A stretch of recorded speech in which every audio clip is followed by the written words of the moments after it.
காற்று ராசி, அதுவும் உங்களுக்கு பஞ்சம ஸ்தானத்தில் நீங்களும் உங்களுடைய பாக்கியாதிபதியும் புதன் சுக்கிரன் கூட்டணி முதல் தரமான ராஜயோகத்தை கண்டிப்பாக துலா ராசிக்கு கொடுத்துத்தான் ஆக வேண்டும். இது இன்னொரு விஷயம் பார்த்தோம் அப்படின்னா, யாரெல்லாம் புத்திர பாக்கியத்துக்காக காத்து கொண்டிருக்கிறார்களோ அவர்களுக்கெல்லாம் பரிகாரமும் கை கொடுக்கும், ட்ரீட்மெண்ட்டும் கை கொடுக்கும், இந்த புத்திர பாக்கியம் ஏற்படும் அப்படின்னு நாம் தாராளமாக இந்த ஒரு இடத்தில் சொல்ல முடியும். பிறகு செவ்வாய் வந்து அமர்ந்தாலும் இதெல்லாமே உங்களுக்கு லாபம், தொழில், தனம், குடும்பம், வாக்கு. இப்ப செவ்வாய் குறிகாட்டக்கூடிய 7ஆம் இடம் அப்படின்னு சொல்லக்கூடிய கலத்தரம், திருமணம், இல்ல அப்படின்னா பிசினஸ் பார்ட்னர், இந்த மாதிரியான ஆக்கப்பூர்வமான விஷயங்களைத்தான் இந்த கூட்டணியானது துலா ராசிக்கு ஏற்படுத்தும்.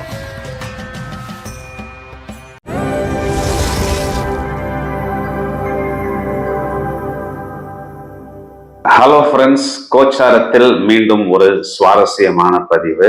இந்த பதிவுல என்ன ஒரு ஸ்பெஷாலிட்டி அப்படின்னு பார்த்தோம்னா, பிப்ரவரி மாதம் 8ஆம் தேதி முதல் மார்ச் மாதம் 3ஆம் தேதி வரை 5 கிரகங்களின் கூட்டணி கும்பராசியில் இருக்கிறது. நடுவுல சந்திரன் அங்கு சஞ்சாரம் செய்யக்கூடிய காலகட்டங்கள்ல 6 கிரகங்களின் கூட்டணியா. இந்த கூட்டணியின் தொடக்கத்தில் ராகு பகவான் ஏற்கனவே கும்பராசியில் தான் இருக்கிறார். முதலில் புதனும் சுக்கிரனும் அந்த இடத்தில் வந்து சேரப்போகிறார்கள். அப்போ இந்த புதனும் சுக்கிரனும் ராகுவிற்கு நட்பு கிரகம். சுக்கிரனை விரிவாக்கம் செய்தால், அதாவது ஒரு 100 சுக்கிரனை ஒன்றாக சேர்த்தால் அது அந்த ராகு என்ற கிரகத்திற்கு சமமாகிறது. ராகுவை பற்றி எல்லாருக்குமே நன்றாக தெரியும். ஒரு விஷயத்தை இப்படித்தான் அடைய வேண்டும் அப்படிங்கிற மாதிரி இல்லாமல் எப்படி வேண்டுமானாலும் அந்த விஷயத்தை நாம் அடைந்து விட வேண்டும், அதற்காக என்ன வேண்டுமானாலும் செய்து விடலாம் அப்படிங்கிற ஒரு அமைப்பை தூண்டக்கூடிய கிரகம் இது. ஒரு காற்று ராசியில் கால புருஷனுக்கே பார்த்தோம் அப்படின்னா 3, 7, 11 கூட்டணி, இதெல்லாம் காம திரிகோணத்தை தூண்டக்கூடிய ஒரு கூட்டணியாக வருகிறது. பிறகு இந்த இடத்தில் சூரியன் செவ்வாய் வந்து சேர்ந்தாலும் இந்த குருவின் பார்வை இந்த இடத்திற்கு இருக்கிறது. அதனால் இந்த சூரியனும் செவ்வாயும் ஒரு பெரிய டிஸ்டர்பன்ஸை, ஒரு இடைஞ்சலை இந்த இடத்தில் கிரியேட் செய்ய முடியாது அப்படின்னு தான் சொல்ல வேண்டும். இதையும் தவிர இந்த கூட்டணியில் என்ன ஒரு ஸ்பெஷாலிட்டி அப்படின்னா, நிறைய பேர் இதனால் தூண்டப்பட போகிறார்கள் அப்படின்னு சொல்வதுதான் நிதர்சனமான உண்மை.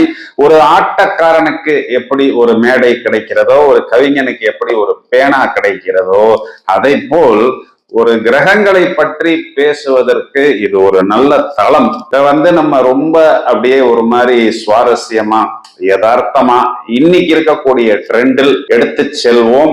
யார் யாரை தூண்ட போகிறார்கள், எங்கே நாம் கவனமாக இருக்க வேண்டும் அப்படிங்கிறதையும் இந்த பதிவில் விவரமாக காண்போம். துலா ராசியை இங்கே எடுத்துக்கொள்வோம். ஒரு காற்று ராசி, அதுவும் உங்களுக்கு பஞ்சம ஸ்தானத்தில் நீங்களும் உங்களுடைய பாக்கியாதிபதியும் புதன் சுக்கிரன் கூட்டணி முதல் தரமான ராஜயோகத்தை கண்டிப்பாக துலா ராசிக்கு கொடுத்துத்தான் ஆக வேண்டும்.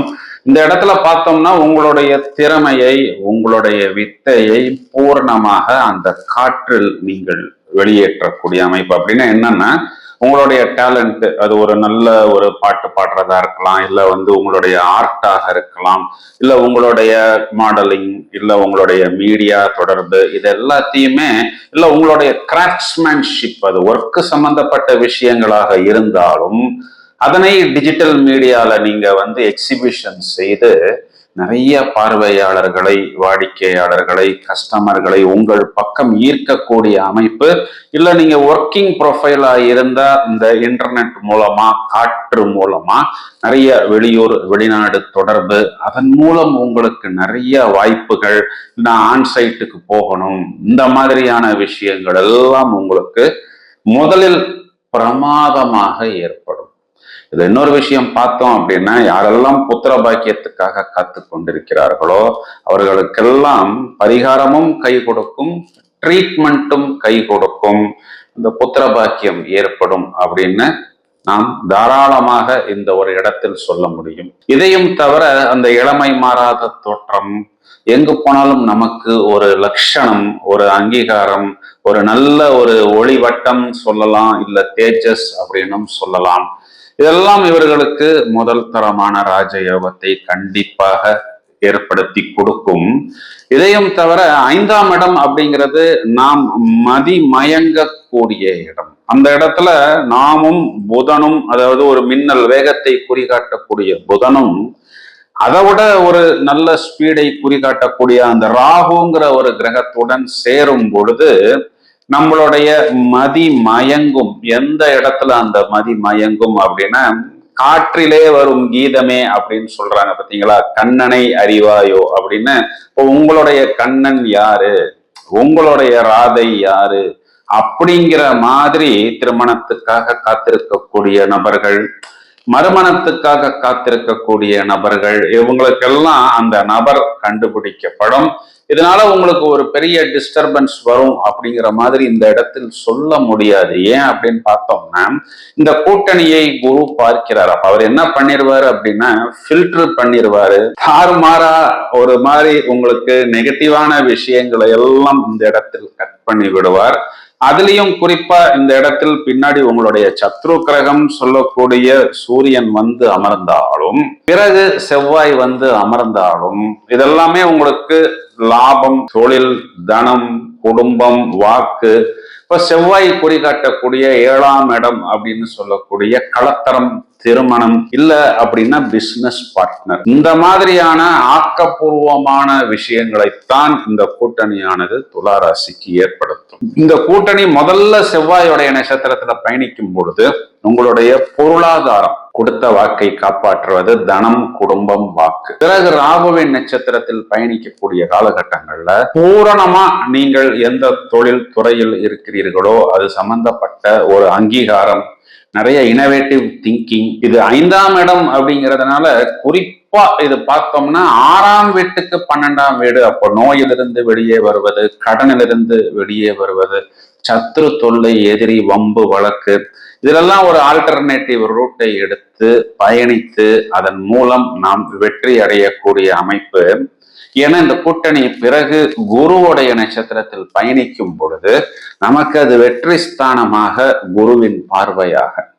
இந்த ஒரு இடத்துல பார்த்தோம்னா இவங்களுக்கு பூரணமா லக்னாதிபதி, தனஸ்தானாதிபதி, வெற்றி ஸ்தானாதிபதியின் கூட்டணி, பஞ்சமத்தில் களத்திராதிபதி, அஷ்டமாதிபதி, பாக்யாதிபதி, லாபாதிபதி, சந்திரன் அந்த இடத்துல டிராவல் பண்றக்கூடிய காலகட்டங்கள்ல பார்த்தோம்னா ஜீவனாதிபதி. சோ இவங்களுக்கு முதல் தரமான ராஜயோகத்தை, ஒரு நல்ல டேர்னிங் பாயிண்டை, ஒரு நல்ல ஜாக்பாட்டை கொடுப்பதற்கு தயாராக இருக்கிறது. 10 மாசமா நடக்க வேண்டிய காரியங்கள் 10 நாட்களில் நடக்கும். 10 நாட்களாக நடக்காத விஷயங்கள் எல்லாம் இவர்களுக்கு வெறும் 10 மணி நேரத்தில் நடக்கும்.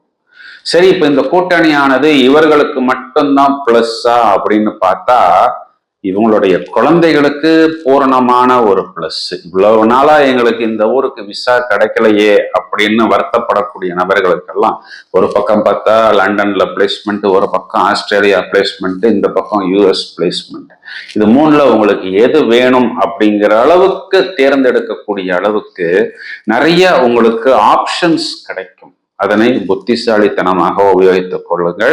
இதெல்லாம் அவரவர் வயதை அனுசரித்து நீங்கள் முடிவு செய்து கொள்ளுங்கள். சுபகாரியங்கள் மெயினா குழந்தைகளுக்கு நடக்கும். அது வயதை அனுசரித்து திருமணமாக இருந்தாலும், வேலை வாய்ப்பாக இருந்தாலும், கல்வியாக இருந்தாலும், வெளிநாட்டு பயணமாக இருந்தாலும் கிடைக்கும் நல்ல வாய்ப்புகளை நீங்கள் பத்திரமாக உபயோகித்துக் கொண்டால் கண்டிப்பா ஒரு லாங் டேர்ம் பெனிஃபிட் அப்படிங்கிறதை நீங்கள் இந்த இடத்தில் பெற முடியும் அப்படின்னு சொல்வதுதான் நிதர்சனமான உண்மை.